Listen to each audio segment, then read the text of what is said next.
Hi, I'm Kaboth, and I've been very fortunate to win 4 World Elk Calling Championships with the Rocky Mountain Elk Foundation.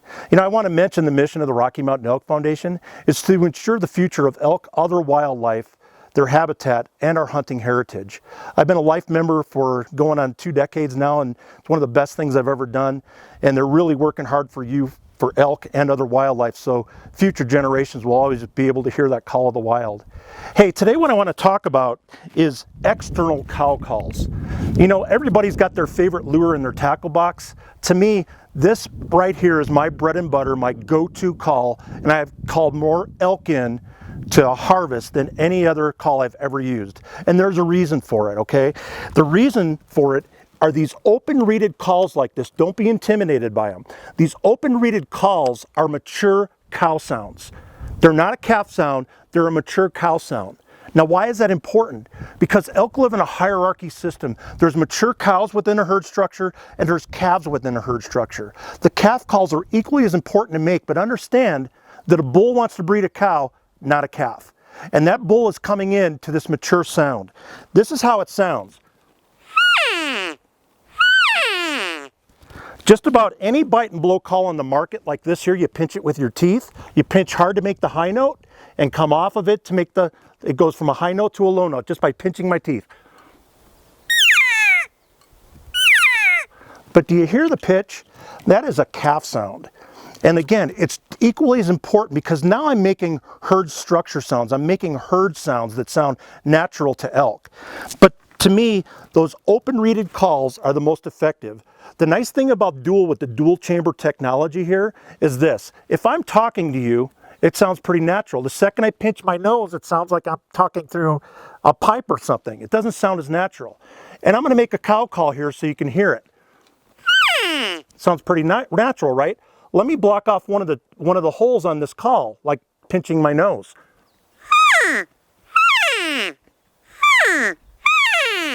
Hear the difference?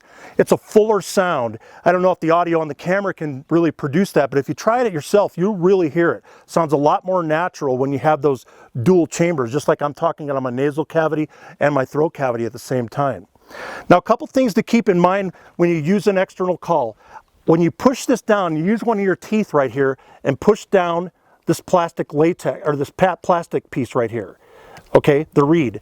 And when I say press, just lightly press down. You don't have to push down with your teeth or your lips. Just push down with one of your teeth, very gently. Find the sweet spot. Just hold it like that. And then what you're going to do is run your lips to the barrel and run out of breath. And you don't have to push that much air through it. You hear that? When you hear those long, drawn-out calls, the elk are relaxed. Everything's fine within the herd structure. When you hear a more short and choppy and abrupt, what I call a chirp, they're nervous. They're nervous maybe about me, maybe the predator was through there, but the bottom line is they're nervous. I bring myself to the same anxiety level that they are, but then after a little while, I'll make those chirps like that, but then after a little while, I draw them out. So it might sound like this.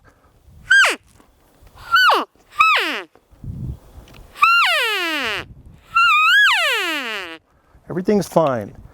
Do that for a couple of minutes before you just go running in on them, and you'll find that you'll get elk possibly a little bit closer than just blowing them out of there.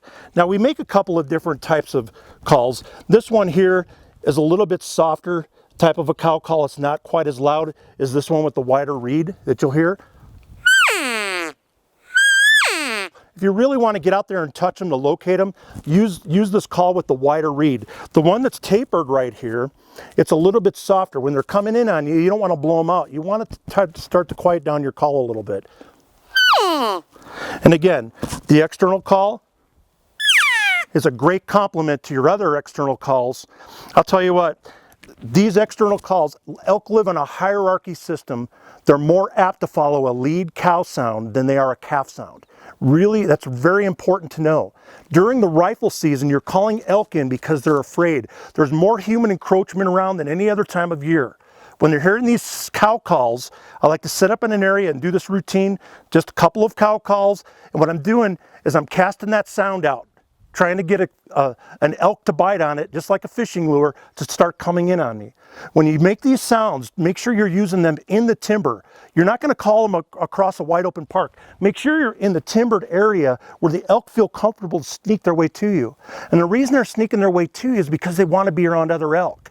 They're afraid, they're nervous. When they're during the rifle season, like I said, there's more human encroachment than any other time of year. The elk are coming to you for that reason. They want to be around other elk.